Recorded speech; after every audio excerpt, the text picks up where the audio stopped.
Hello, my friends, hello, and welcome once again to Stately Vaughan Manor, where it's Wednesday. That means it's Epic Comic Book Wednesday. Every Wednesday, I'll talk about a certain comic book graphic novel or comic book subject. Steve Donoghue on his channel will talk about the same comic book graphic novel or comic book subject. It is our world's finest team up that we do once a week.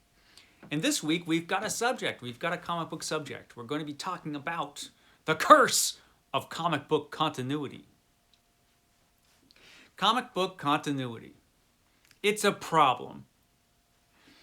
How much of a problem? Well, we'll see. So, continuity in comic books. Specifically, we're going to be talking today about continuity in DC and Marvel Comics, because these are the big comic book companies that have been publishing comics for a long time. And so we've had certain characters that have been published for decades. And they never get any older, at least not much. And neither do their supporting casts. And so how do we square this with the changes in the real world, which is, the background of these stories, basically?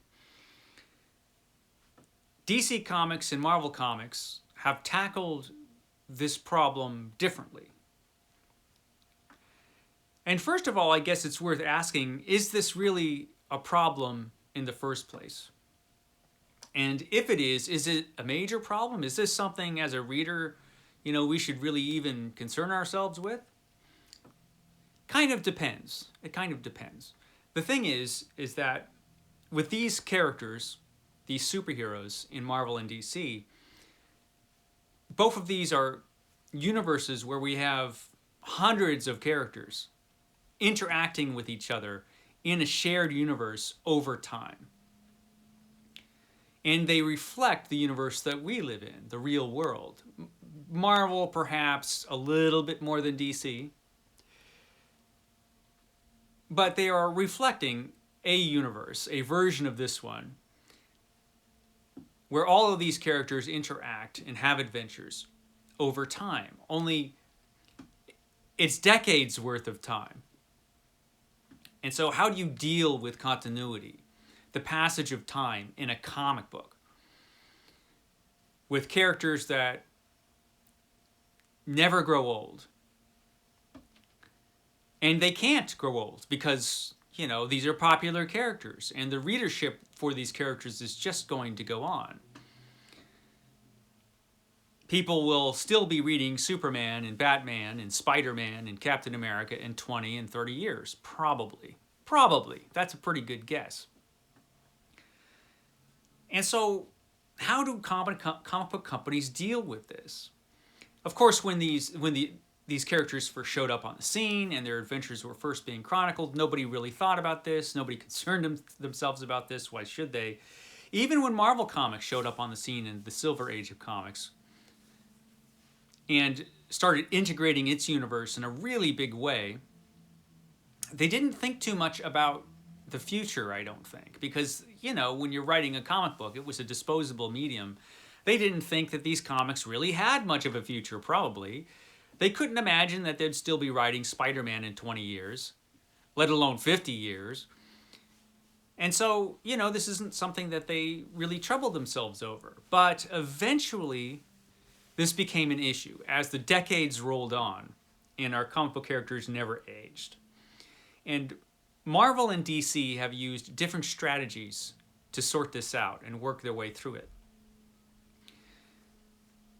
DC Comics came up with a pretty interesting idea early on to try to explain the fact that there were earlier versions of certain characters. There were earlier versions of Green Lantern. There was an earlier version of the Flash. There was an earlier version of Hawkman. And so how do you square that with the DC universe, which kind of revamped itself in the Silver Age with the reappearance or the appearance of the new Flash, and all of the superheroes starting to work together in the Justice League and DC Comics during the Silver Age? Well, they came up with the multiple Earths. And the older comics, including the older Superman and Batman comics, actually took place on a different Earth from ours, because there are multiple Earths out there, all part of their multiverse. So DC Comics had a good idea with this. It explained some things, and it was fun to hop to the different Earths once in a while. It was fun to see the new Flash and the old Flash interact, and it was a good idea, and it worked for a long time. It probably could have continued to work in the future, you know.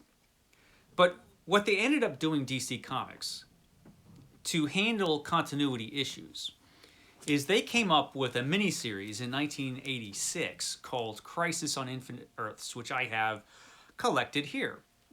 It was written by Marv Wolfman. The art is by George Perez. The art is beautiful in this book, by the way. And it's just magnificent. Perez just draws every superhero in the world. This did have the unfortunate... this did unfortunately cause the death of the Silver Age Flash. He was replaced by Wally West, Kid Flash, who had grown up. And so it's interesting. It's an interesting miniseries. It's ambitious. Also, Supergirl died in this.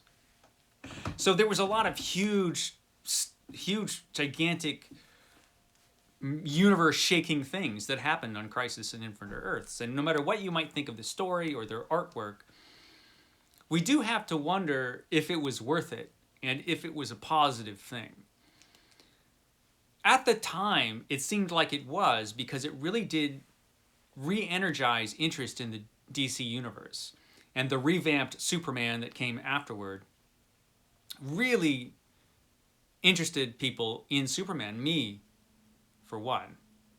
I became interested in Superman and the DC universe at this time. So this worked in getting new readers. But as a long-term solution to the problem, it did not work. Of course, it couldn't. Because all of the changes that were made eventually were undone. In Superman's revamp, for example, there was no Superboy, there was no Krypto, there was no Krypto the Superdog, one of the most important characters in comic books.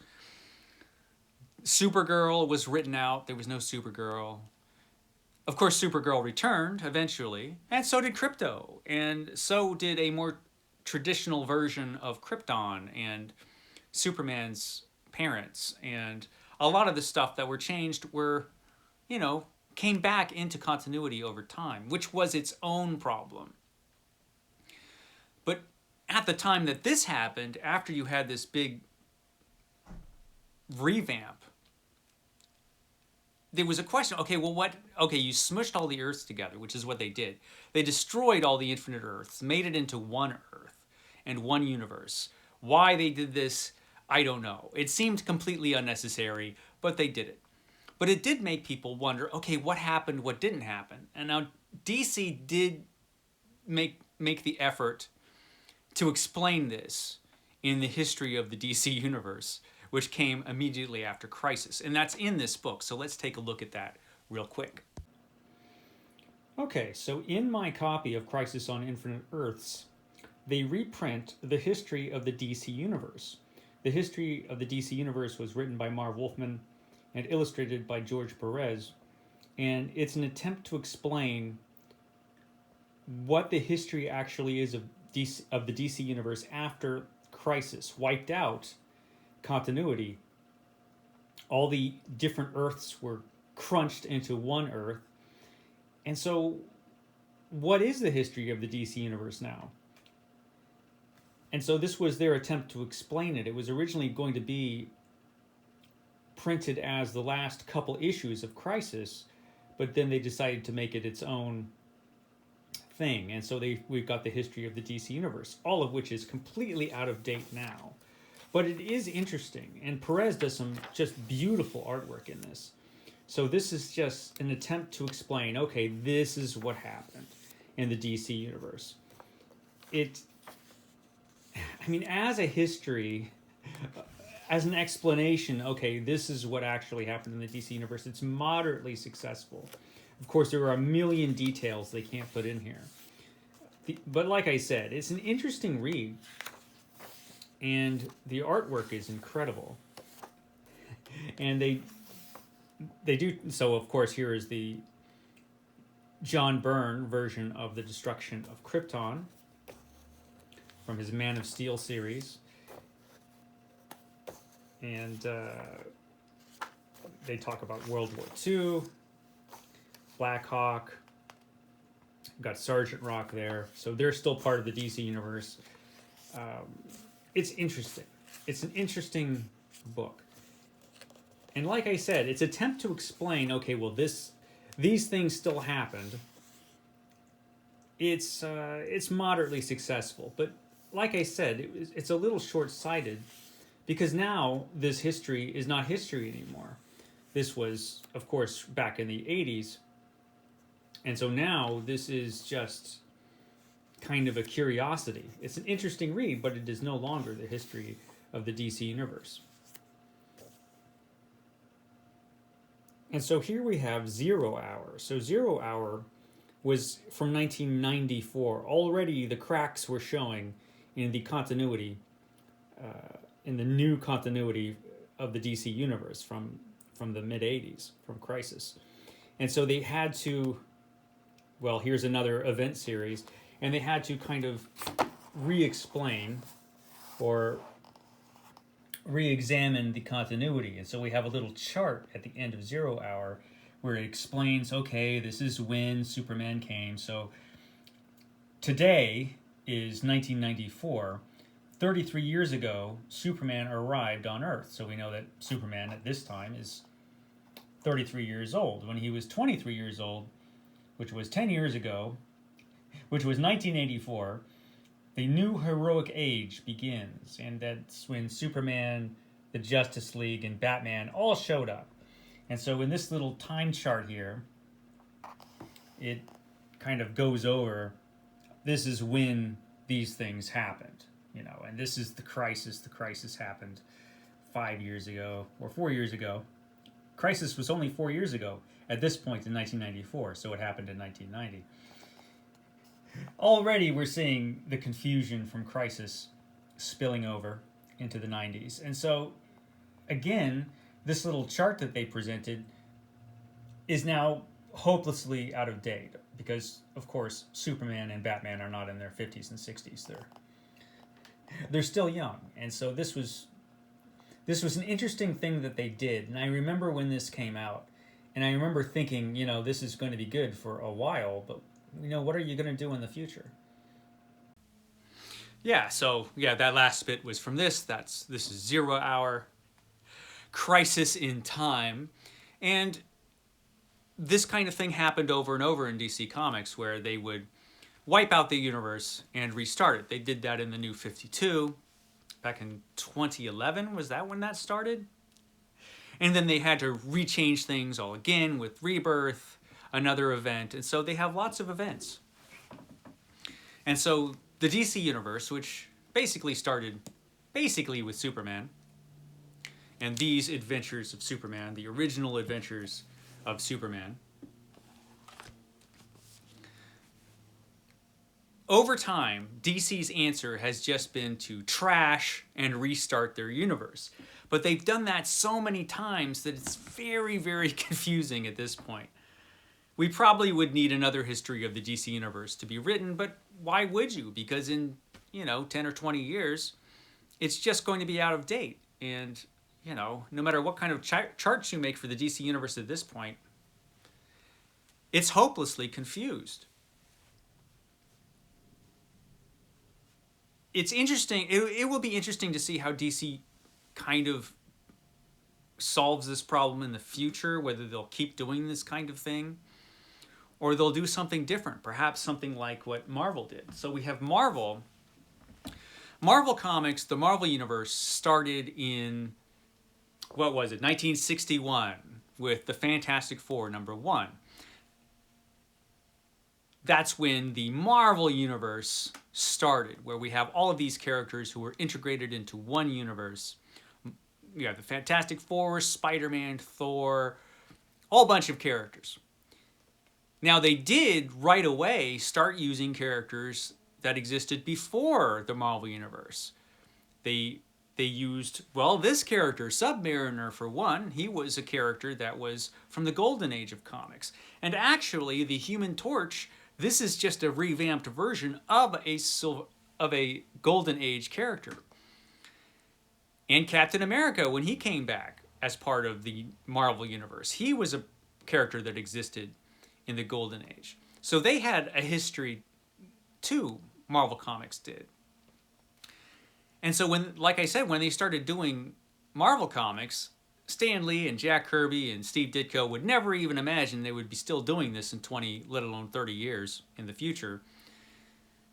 And the Marvel Universe has just kept rolling along, and now that there are films of the Marvel Universe, it's bigger than ever.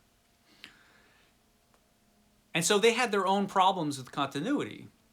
They have their own problems with continuity. But what Marvel has done is something very, very different than what DC has done. For Marvel, they never took that step of wiping out their history and just restarting it.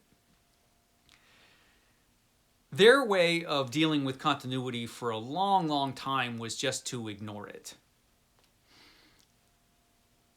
This eventually became impossible, really. They couldn't ignore it any longer. Because eventually, because like when Marvel started, the characters were getting older. Peter Parker started off as a teenager. Eventually he went to college. Eventually he graduated college. So he was growing older. The Fantastic Four, we had Reed Richards and Sue Storm, they got married. And then they had a kid. And that kid didn't age much. He got to about 4 or 5, and then it took years for him to get any older than that. Right around then, they started putting the brakes on their characters aging, for the most part. And that's when they started having to deal with the issues of continuity. It wasn't completely obvious at first, because Marvel Comics, they would come out every month, but there were no collected editions like this. They would reprint older comics in their monthly comics. They would have monthly reprints and things like that. But for a long time, there was no way you could access older stories unless you had those old back issues. And so the problems with continuity weren't completely obvious right away, but eventually they became so, because the older stories had, of course, cultural references that were way out of date. And then when big things in history, when they formed a part of the background of the stories, that's an obvious problem that you have when you have stories where characters don't age. I touched on this last week when I talked about Captain America and 9/11. We had a bunch of Marvel superheroes, and they were at Ground Zero in New York on 9/11, or around that time. That's a fixed point in time. And so our characters, if they existed, should have aged, because it's been over 20 years. But what Marvel does is they have kind of a shifting, for the Marvel Universe, it's the beginning of the Marvel Universe is always like 10 or 15 years ago. No matter what year it is, the Marvel Universe started 10 or 15 years ago, right around there. And so every year, the history it's a sliding scale of continuity as far as history is concerned. All of the Fantastic Four's adventures, all of them, somehow are packed into that 15 years. And that goes for all of the Marvel superheroes. And this becomes obvious, if you pick up like an older Epic collection when you're reading about the characters in the 1960s. And it's clearly the 1960s. So Marvel's take on this is much more laid back, I guess you could say, than DC's. DC literally wiped out everything in order to explain continuity, only to make their continuity incredibly muddled and impossible to understand. I think, despite the problems, Marvel's answer to this problem is probably better. It's probably a better answer than just wiping everything out. By not making such a huge deal of it and just going forward with the stories, it's not a great solution because there are still a lot of issues.